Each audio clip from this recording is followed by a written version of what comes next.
अगर इसका नाम पूछा जाए तो क्या है ये? मैग्नीफाइड ग्लास है ना। और इसी को हम लोग सिंपल माइक्रोस्कोप कहते हैं। इसी को हम लोग क्या बोलते हैं? अगर हम इसे कदे वस्तु को बड़ा करके देखें, हाँ जी बिल्कुल बड़ा करके ही देख पाएंगे, इसे देख पाएंगे ना। किसी भी वस्तु को इस सिंपल माइक्रोस्कोप की मदद से कितना बड़ा हम देख सकते हैं, तो क्या जवाब आपकी आएगी? बहुत कर सकते हैं तो 10 गुना बड़ा करके हम देख सकते हैं किसी भी वस्तु को।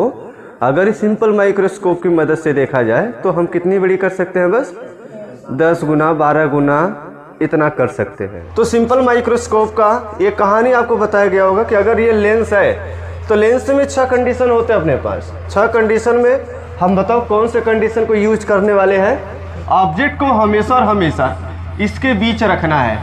अगर इसके बीच में रखते हैं तो हमें जो इमेज मिलेगा वो हमेशा और हमेशा वर्चुअल इमेज मतलब आभासी मिलेगा।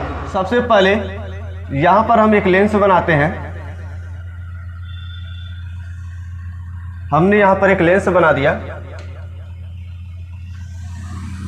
आपको रूल पढ़ाया गया होगा, कुछ रूल बताए गए होंगे कि जब मुख्य अक्ष के समांतर प्रकाश किरणें चलती है तो परावर्तक तल से टकराने के बाद वो फोकस से होकर जाती है या फोकस से जाती हुई प्रतीत होती है। ऑप्टिकल सेंटर से प्रकाश के केंद्र से होकर जाती है तो बिना विचलित हुए सीधा निकल जाती है, बताया गया ना। तो यह मुख्य अक्ष के समांतर चलने वाली किरणें परावर्तक तल से टकराने के बाद मान ले रहे कहाँ से जा रही है बच्चा लोग? यह फोकस से होकर जा रही है। और दूसरी बात हम इसको मान ले रहे हैं कहाँ से जा रही है? ऑप्टिकल सेंटर से। अगर इसको ऑप्टिकल सेंटर से लेकर जाए तो अब क्या दिख रहा है दोनों में, ये बताओ। दोनों में दिख रहा है कि दोनों सर ये प्रकाश किरणें आपस में फैल रही है। जब ये दोनों प्रकाश किरणें फैल रही है तो कहाँ मिलन होगा? क्या है? कहीं बहुत दूर जाके मिलन हो जाए? नहीं। तो हमें ये समझ में आ रहा है कि अगर हम इनको बैक करें, इनके पास जो हमारे पास ये किरण निकल रहा है, अगर हम इनको बैक करें तो बैक करने पर एक जगह जाकर ये केंद्रित हो रही है, एक जगह जाके ये मिल रही है। क्या हो रही है? एक जगह जाके ये मिल रही है। अब ये कहाँ मिल रही है? मान लीजिए कि यहाँ पे ये मिल रही है, मान लिया। और इसका ये क्या बनेगा? ये इमेज बनेगा क्या? Back side. कैसा इमेज बनेगा? ये ए डैश बी डैश। मान लिया कि ये सीधा इमेज बनना शुरू हो गया। और हमारी आंख कहाँ होती है? क्योंकि इमेज यहाँ बन रही तो हमारी आंख यहाँ पे लगा कर हम देखते हैं।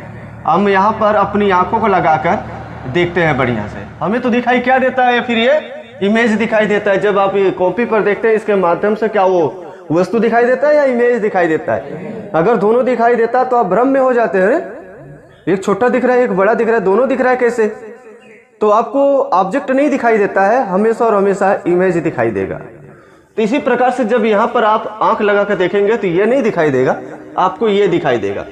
मान लेते हैं कि इसके द्वारा जो बना कोण है वो कितना है? वो मान लेते हैं कि फाइनल इमेज है तो वो बीटा है। फाइनल इमेज है क्योंकि हम यहाँ से देख रहे हैं, अपने पास इमेज ये दिख रहा है। वो कितना बन रहा है? वह बीटा बन रहा है। वस्तु के द्वारा भी बीटा बन रहा है और इमेज के द्वारा भी वही कोण बन रहा है। क्या दोनों का कोण सेम बन रहा है? हाँ भाई, यहाँ पर तो देखने को तो एकदम वही मिल रहा है। सर ये वस्तु है, वस्तु द्वारा कोण जो बन रहा है वो अल्फा मान ले रहे हैं और इमेज के द्वारा जो कोण बन रहा है वो कितना बन रहा है? बीटा बन रहा है। लेकिन ये ख्याल करो, ये ख्याल करो, अब यहाँ से धीरे समझ में आएगा कि ये गलत कैसे हो रहा है। दोनों जब जो कोण बन रहा है वो बीटा ही बन रहा है और अल्फा बराबर बीटा अगर बोल दे तो क्या अपने पास मैग्निफिकेशन बड़ा मिलेगा?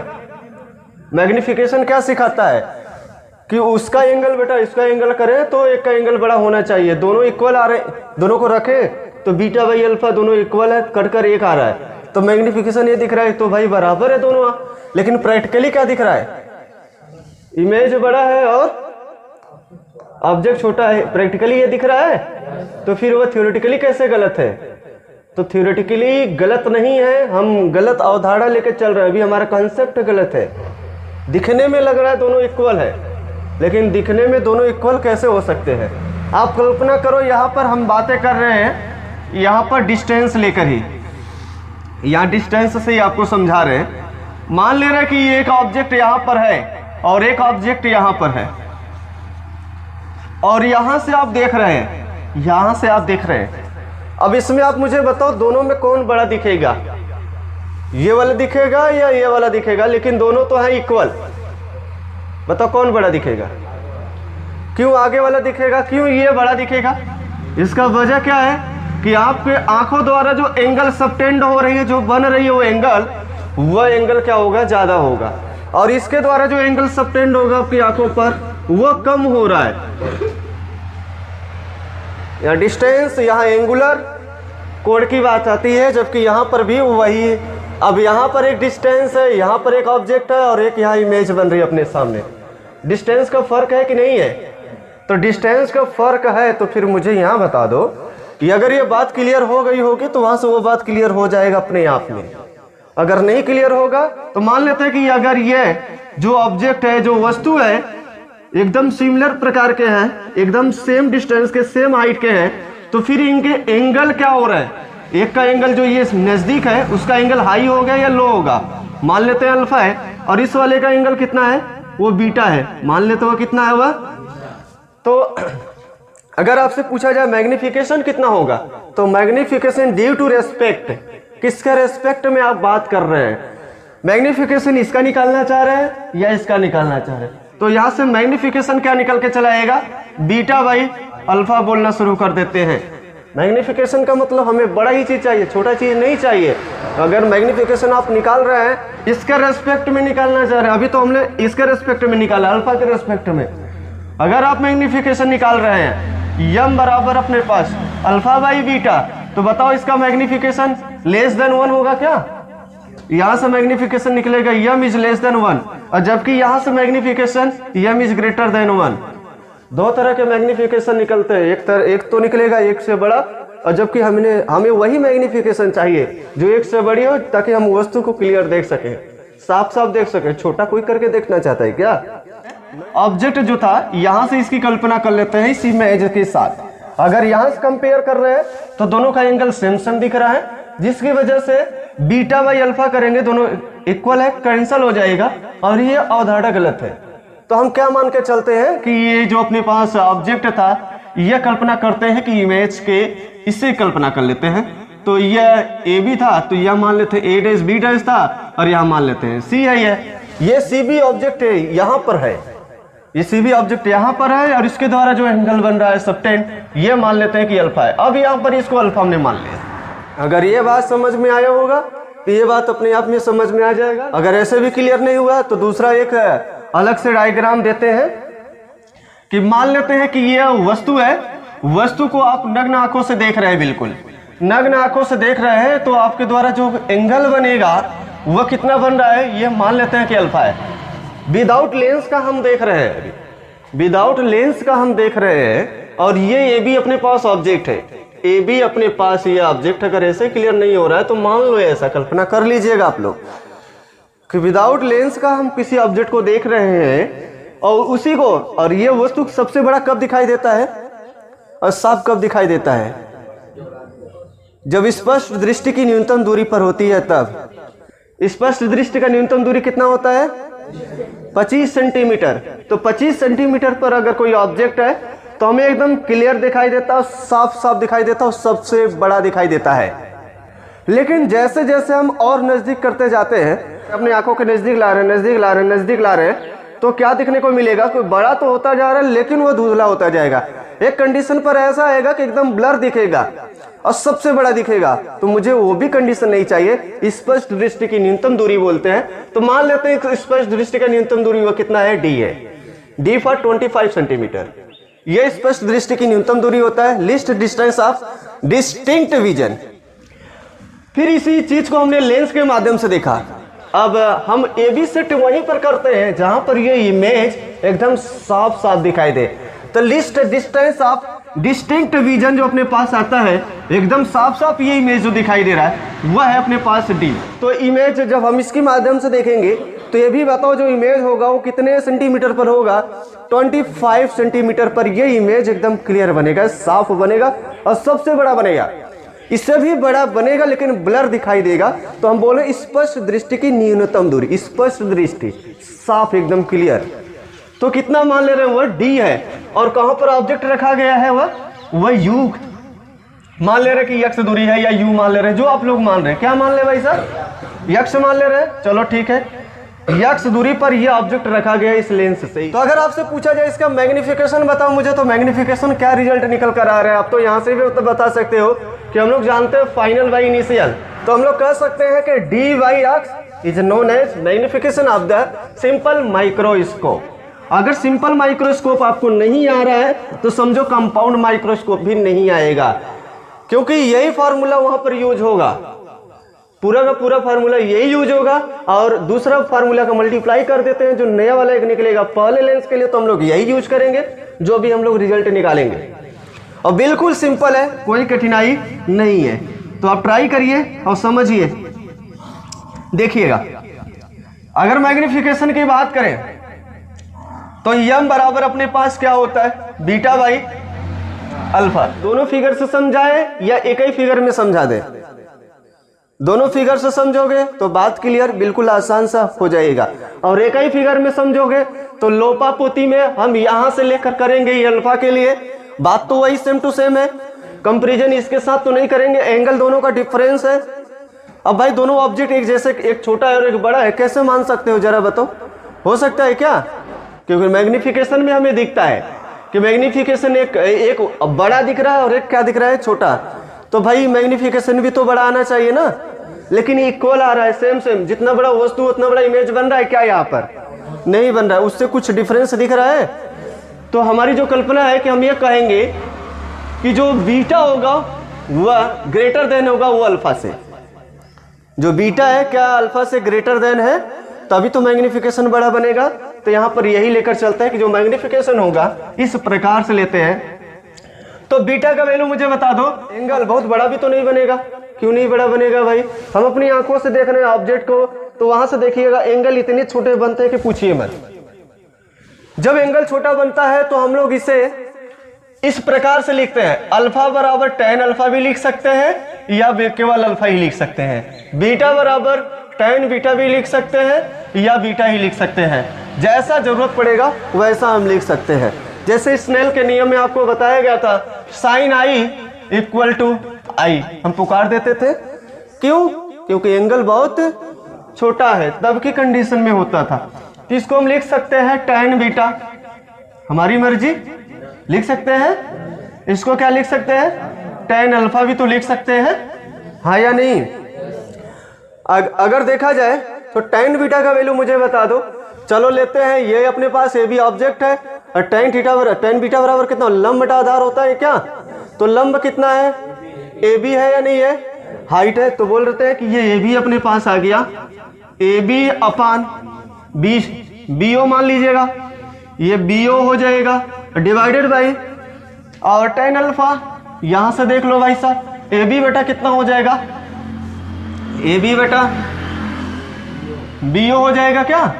अब बी ओ यहाँ पर अपने इंडिकेशन कितना दिया है, देखो सब थोड़ा अलग अलग लिखने का समझिएगा, तो ए बी बेटा कितना हो जाएगा, बी ओ का वैल्यू यहाँ पे बोलो कितना है इसके लिए है, ये काट मत देना भाई, अभी सब अलग अलग इंडिकेशन, अच्छा यहाँ पर ओ मान है तो इसको लिए ओ डैश मान लेना भाई, ठीक है, तो ओ डैश कर दो, तो कितना हो जाएगा, बी ओ का वैल्यू, बी ओ डैश का वैल्यू यक्स है और डिवाइडेड बाई, इसको पलटी मार दो, पलटी मारेंगे तो कितना हो जाएगा गुणा में, बी ओ का वैल्यू इसके लिए कितना है, डी है, डी वाई कितना हो जाएगा, ए बी रहने दीजिएगा, ए बी से ए बी कितना हो जाएगा, तो डी वाई, तो अपने पास क्या ये मैग्निफिकेशन डी वाई एक्स आएगा या नहीं आएगा, अगर डी वाई एक्स आ रहा है तब तो सही है मैग्निफिकेशन, अन्यथा फिर गलत है मैग्निफिकेशन, आपका मैग्निफिकेशन सही नहीं आया है। लेंस फार्मूला क्या होता है, 1/f equal to 1/b minus 1/u, यही लेंस फार्मूला होता है। लेकिन ख्याल करो यहाँ से जो भी बन रहा है अपने पास, जो इमेज बन रही है वो कितना है, वो d है या नहीं है, जो इमेज की दूरी है, जो अगर हम बोले हैं v का वैल्यू बताओ कितना है, वो d है, माइनस डी या प्लस डी आप लोग ही बताओ, क्यों माइनस डी हो रहा है ये बता दो, क्योंकि जो इमेज बन रही है सर अपोजिट साइड बन रही है, जिस साइड वो ऑब्जेक्ट है उसी साइड इमेज भी बन रही है, क्या हम जिधर से देखेंगे उधर बनेगा क्या, देख लो चेक कर लो, यहाँ लेंस के जस्ट इस साइड बन रहा है तो डिस्टेंस क्या होगा, नेगेटिव साइड होगा ना, तो हम लोग माइनस सिंबल देंगे। और u का वैल्यू बताओ, ऑब्जेक्ट किधर रखा गया है सर, ऑब्जेक्ट जो u वैल्यू हम बोल रहे हैं वो कितना है, -x है क्या, तो हम लोग -x से रिप्रेजेंटेशन देना शुरू कर दे रहे हैं। अगर इन वैल्यू को यहाँ पर पुट करें तो क्या निकल कर आ रहा है, 1/f equal to 1/v, v का वैल्यू कितना है -d, तो 1/-d और -1/-x, 1/f इक्वल टू 1/ और माइनस प्लस 1/x। यहां तक तो हमें रिजल्ट मिल गया, लेकिन ख्याल करो हमें जो मैग्निफिकेशन पता है m बराबर d/x है, हम इसको यहाँ पर न रोककर हम लोग टर्म में चेंज करते हैं d और f के रूप में और m के रूप में, मैग्निफिकेशन के टर्म में लिख रहे हैं, x को रिमूव करना चाह रहे हैं, ठीक सही है। तो हम लोग यहाँ क्या करते हैं कि d का मल्टीप्लाई कर दे रहे हैं, जैसे d का मल्टीप्लाई करेंगे तो ये 1d/f हो जाएगा, ये d से d कैंसिल होगा, -1 होगा, ये d/x हो जाएगा और d/x को हम m के रूप में कन्वर्ट कर देंगे, क्योंकि d/x को हम लोग क्या पुकारते हैं, m पुकारते हैं। यही मैग्निफिकेशन है अपने पास। सही है कि गलत है? चलो सही है। तो now multiply by d in both side, दोनों तरफ d से मल्टीप्लाई करने पर d से गुणा, चलो 60 में लिख दिया, कोई दिक्कत? Multiply by both side by d, तो d/f equal to -d/d plus d/x, d/f equal to d/d cancel हो गया, -1 प्लस d/x। दिस टर्म को हम लोग क्या बोलेंगे, यानी कि इस टर्म को हम लोग क्या बोलेंगे, यम तो बोलेंगे ना, d/x अपने पास मैग्निफिकेशन है, तो d/x, तो d/f और इधर आएगा सेट, तो इसको हम लोग +1 बोलेंगे बराबर इसको यम, तो यम बराबर अपने पास, इसको सही अरेंज कर दो, 1 प्लस d/f, ये अपने पास मैग्निफिकेशन निकल के चला आता है। तो अगर आपसे पूछा जाए जो सिंपल माइक्रोस्कोप होता है उसका मैग्निफिकेशन कितना होता है, तो क्या जवाब आना चाहिए, सर उसका जो मैग्निफिकेशन का फार्मूला निकल कर आएगा 1 प्लस d/f होता है। ये जो फार्मूला है मोस्ट इंपॉर्टेंट है, मोस्ट इंपॉर्टेंट है। अगर आपको सिंपल माइक्रोस्कोप नहीं आ रहा है तो समझ जाइएगा कि कंपाउंड माइक्रोस्कोप जो पढ़ेंगे, जो आप लोग ब्लड टेस्ट करते हैं, जो टेढ़ा सा किसी लैब में जाते हैं, देखते हैं कि नहीं, तो वो भी बातें नहीं समझ में आएगा, क्योंकि उसमें 2 लेंस लगे होते हैं, 2 से अधिक भी लेंस लगाएंगे, जितने हम लेंस यूज करते जाएंगे ऑब्जेक्ट उतना ही बड़ा होता जाएगा। लेकिन इसका एक बहुत बड़ा नुकसान भी है, लेंस तो लगाते जा रहे हैं, वस्तु बड़ी होती जा रही है, लेकिन ससुरा हमें दिखबे नहीं करेगा, लेकिन हमें दिखबे नहीं करेगा। ये कहानी समझना है तो समझो कि अगर एक लेंस है, इसके ऊपर जो प्रकाश गिरता है तो क्या ये पूर्ण रूप से जो प्रकाश होता है पूरा फेंक देता है? नहीं सर, ये लगभग जो जाता है प्रकाश, अगर यहाँ से 100% आ रही है तो ये समझो कि लगभग 20 से 25% ये एनर्जी को ऑब्जर्व कर लेता है, प्रकाश को ऑब्जर्व कर लेता है, अपने अंदर झुका लेता है लेंस। 20% 80% को ट्रांसफर करता है ये। अभी बताओ आगे लेंस पे लेंस लगाते जा रहे हो, प्रकाश जितना कम पड़ता जाएगा क्या वो ऑब्जेक्ट आपको सही सही दिखाई देगा? समझो कि अगर ऐसे भी क्लियर नहीं हो रहा है तो आपके मोबाइल में एक स्क्रीन होता होगा, स्क्रीन जितना ज्यादा उसका लाइटिंग बढ़ाएंगे आपको उतना साफ सुथरा दिखाई देना शुरू होता है, सही है। और जैसे जैसे आप स्क्रीन की लाइटिंग कम करते जाते हैं वो उतना ही ब्लर दिखाई देता है, साफ साफ नहीं दिखाई देता है। तो समझो कि जब ये प्रकाश का खपत कर ले रहा है और लेंस पे लेंस लगाते जा रहे हैं, वस्तु तो बड़ा हो रही है, क्या वो दिखेगा बढ़िया से? नुकसान हो रहा है कि नहीं हो रहा है? तो हम लोग बहुत ज़्यादा लेंस नहीं यूज करते हैं, 2 या 3 तक ही रोक देते हैं, 3 तक ही रोक देते हैं, भैया ऑब्जेक्ट क्लियर नहीं दिखाई देगा। समझ में आ रहा है?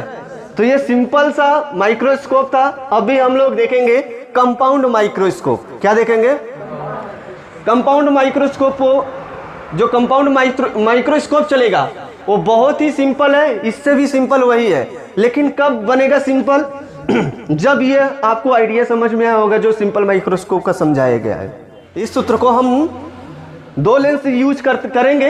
एक लेंस अपने पास ये बड़ा सा लेंस रहेगा और यहाँ पे क्या रहे छोटा। अगर माइक्रोस्कोप की बात करें तो छोटा लेंस यहाँ पर रहेगा और यहाँ पर बड़े लेंस का यूज करते हैं, तब ऐसी घटनाओं को हम लोग माइक्रोस्कोप कहते हैं। कंपाउंड माइक्रोस्कोप बोलते हैं क्योंकि जुड़ा हुआ है, दो लेंस हो गए।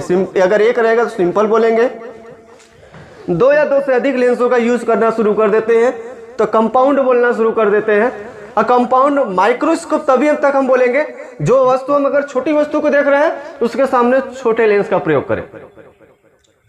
अगर बड़ी चीजों को देख रहे हैं, दूर की वस्तुओं को देख रहे हैं, इसी चीज को पलटी मार दो। नजदीक था तो छोटा लेंस रखे हुए थे, और दूर है तो किसी वस्तु से प्रकाश हम ज्यादा केंद्रित करते हैं, प्रकाश से ज्यादा केंद्रित करने के लिए बड़े लेंस का प्रयोग करते हैं। इसी प्रक्रिया को हम उल्टा कर देते हैं। जब ये उल्टा कर देंगे तो इस चीज को हम लोग टेलीस्कोप बोलना शुरू कर देंगे। क्या सिंपल माइक्रोस्कोप समझ में आया है? हाँ या नहीं? हाँ या नहीं? क्लियर हो गया है 100%?